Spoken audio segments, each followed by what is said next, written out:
आधी मला सांग तुझं नाव काय? आर्यन अमृत नाईक. अरे अमृत नाईक. कुठे शिकतो? आणि इंग्लिश स्कूल आहे. कितीला आहे? 8वी. छत्रपती शिवाजी महाराजांचा जन्म कधी झाला? छत्रपती नाही माहिती. नाही. छत्रपती शिवाजी महाराजांचा जन्म कुठे झाला? शिवनेरी. ओके, एक आन्सर बरोबर. छत्रपती शिवाजी महाराजांचा मृत्यू कुठे झाला? त्यो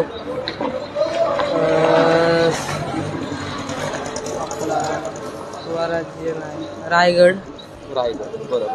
शिवनेरीचा शिव आणि रायगडचा राय. शिवराय. काय होतोय? शिवराय. शिवराय. हे गोष्ट लक्षात ठेवलीस की तुला हे प्रश्नाची उत्तर कधी पण किती लाईन बोलला? 8वी. 8वीला. ओके, चांगले आन्सर आहे. छत्रपती शिवाजी महाराजांची जय.